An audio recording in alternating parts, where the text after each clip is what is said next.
Hello दोस्तों, हम लोग यहाँ पे जीके के टॉप 20 क्वेश्चंस को करने जा रहे हैं।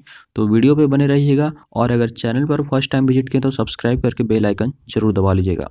तो चलिए आज के क्वेश्चंस को शुरू करते हैं। तो हमारा पहला क्वेश्चन है कि गद्य एवं पद्य वाला वेद है। ठीक है, तो गद्य और पद्य वाला वेद कौन सा, ये आपको बताना है।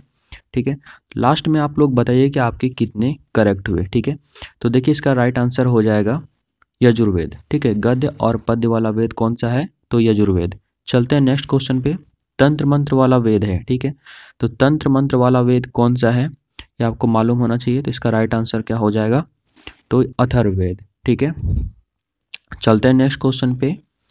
नेक्स्ट क्वेश्चन हमारा है कि एक अपराध के दोष सिद्ध व्यक्तियों को क्षमा करने का अधिकार किसको होता है। ठीक है, तो यह आपको बताना है। तो इसका राइट आंसर आपको सभी को पता ही होगा। तो इसका राइट आंसर हो जाएगा राष्ट्रपति को, और अगर राज्य का बात करें तो राज्यपाल को होता है। ठीक है, चलते हैं नेक्स्ट क्वेश्चन पे। संसद और दोनों सदनों की संयुक्त बैठक की अध्यक्षता कौन करता है। ठीक है, तो दोनों सदनों की संयुक्त बैठक की अध्यक्षता जो है आपको बताना है कौन करता है। तो ये करता है लोकसभा का अध्यक्ष। चलते हैं नेक्स्ट क्वेश्चन पे। ग्रामीण विकास संस्थान कहाँ स्थित है। ठीक है, ग्रामीण विकास संस्थान कहाँ स्थित है, तो इसका राइट आंसर क्या हो जाएगा, तो हैदराबाद में है। कहाँ है, तो हैदराबाद में। ठीक है, चलते हैं नेक्स्ट क्वेश्चन पे। किसने 1857 के विद्रोह को स्वतंत्रता का प्रथम भारतीय युद्ध कहा था।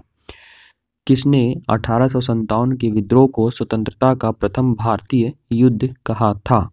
ठीक है, तो इसका राइट आंसर क्या हो जाएगा, तो वीडी सावरकर। ठीक है, क्या हो जाएगा, तो वीडी सावरकर। लास्ट में आप लोग फ्रेंड्स बताइए कि आपने कितना करेक्ट किया है। ठीक है, आपके कितने सही हुए हैं। ठीक है, चलते हैं नेक्स्ट क्वेश्चन पे। भारतीय संविधान के निर्माताओं ने सरकार का संसदीय स्वरूप कहाँ से लिया था।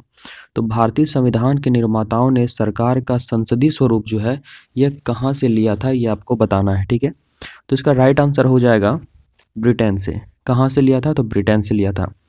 चलते हैं नेक्स्ट क्वेश्चन पे। कौन सा राजवंश अपनी नौसैनिक शक्ति के लिए प्रसिद्ध था।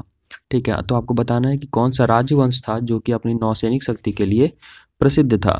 ठीक है, तो इसका राइट आंसर हो जाएगा चोल वंश। क्या हो जाएगा, तो चोल वंश। ठीक है, चलते हैं नेक्स्ट क्वेश्चन पे। पहला विश्व युद्ध वर्साय की संधि पर हस्ताक्षर के साथ समाप्त हुआ था। ठीक है, तो एक क्वेश्चन यहाँ पे भी बनता है, पहला विश्व युद्ध किस संधि के साथ समाप्त हुआ था, तो वर्साय की संधि के साथ। ठीक है, तो वर्साय किस देश में है, ये आपको बताना है। ठीक है, तो वर्साय कहाँ है, किस देश में है, तो ये हो जाएगा फ्रांस में। ठीक है, कहाँ है, तो फ्रांस में है। चलते हैं नेक्स्ट क्वेश्चन पे। मनसबदारी प्रथा किसने चलाई थी। ठीक है, मनसबदारी प्रथा किसने चलाई थी। ठीक है, तो इसका राइट आंसर क्या हो जाएगा, तो अकबर ने। मनसबदारी प्रथा किसने चलाई थी, तो अकबर ने चलाई थी। चलते हैं नेक्स्ट क्वेश्चन पे। गुलाम वंश का संस्थापक कौन था। ठीक है, गुलाम वंश का संस्थापक कौन था। ठीक है, तो इसका राइट आंसर हो जाएगा कुतुबुद्दीन ऐबक। अगला क्वेश्चन है दोस्तों, पेट्रोलियम निर्यातक देशों के संगठन ओपेक का मुख्यालय कहाँ है। ठीक है, तो ओपेक का मुख्यालय कहाँ, इसका हेडक्वार्टर कहाँ है आपको बताना है। तो इसका राइट आंसर हो जाएगा वियना। कहाँ है, तो वियना में है। ठीक है, चलते हैं नेक्स्ट क्वेश्चन पे। यूनिसेफ का मुख्यालय कहाँ है। ठीक है, यूनिसेफ का मुख्यालय कहाँ है आपको बताना है। ठीक है, तो यूनिसेफ का मुख्यालय कहाँ है, तो न्यूयॉर्क में है। ठीक है, न्यूयॉर्क। चलते हैं नेक्स्ट क्वेश्चन पे। सांची स्तूप किसने बनवाया था। सांची काफ़ी फेमस स्तूप है, तो किसने बनवाया था, तो यह बनवाया था अशोक ने। किसने, तो अशोक ने। चलते हैं नेक्स्ट क्वेश्चन पे। प्रसिद्ध चीनी यात्री फायान ने भारत की यात्रा किसके शासनकाल में की थी। तो आपको बताना है कि प्रसिद्ध चीनी यात्री जो फायान थे, इन्होंने भारत की यात्रा किसके शासनकाल में की थी। तो इसका राइट आंसर हो जाएगा चंद्रगुप्त द्वितीय। क्या हो जाएगा, तो चंद्रगुप्त द्वितीय। चलते हैं नेक्स्ट क्वेश्चन पे। महानदी और कावेरी नदियाँ किस दिशा में बहती हैं।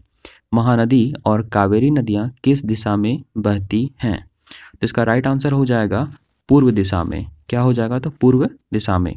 चलते हैं नेक्स्ट क्वेश्चन पे।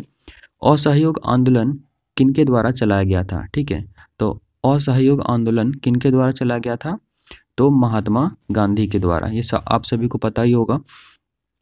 चलते हैं नेक्स्ट क्वेश्चन। सबसे प्राचीन पुराण है। ठीक है, तो सबसे प्राचीन पुराण कौन सा है, ये आपको बताना है। तो इसका राइट आंसर हो जाएगा मत्स्य पुराण। क्या हो जाएगा, तो मत्स्य पुराण। ठीक है, फ्रेंड्स आप लोग लास्ट में ज़रूर बताइएगा कि 20 क्वेश्चंस में आपको कितने क्वेश्चंस पहले से पता थे। ठीक है, चलते हैं नेक्स्ट क्वेश्चन पे। पुराणों के रचयिता हैं, ठीक है, तो पुराणों के रचयिता कौन है, तो ये आप सभी को मालूम होगा। इसका राइट आंसर हो जाएगा लोमहर्ष एवं उग्रश्रवा। अब चलते हैं लास्ट क्वेश्चन पे। फ्रेंड्स आप अगर चैनल पर फर्स्ट टाइम विजिट किए तो सब्सक्राइब करके बेल आइकन दबा लीजिएगा ताकि रेगुलर टेस्ट सीरीज आपको मिलता रहे। चलते हैं नेक्स्ट क्वेश्चन पे। लास्ट क्वेश्चन है ये, बीजक किस महान कवि की कविताओं का संग्रह है। ठीक है, तो बीजक जो है किस महान कवि की कविताओं का संग्रह है, तो यह हो जाएगा कबीर का। ठीक है, तो ये था टॉप 20 क्वेश्चंस। तो मिलते हैं अगले अपडेट के साथ। चैनल पर फर्स्ट टाइम विजिट किए हैं दोस्तों तो सब्सक्राइब करके बेल आइकन जरूर दबा लीजिएगा। धन्यवाद।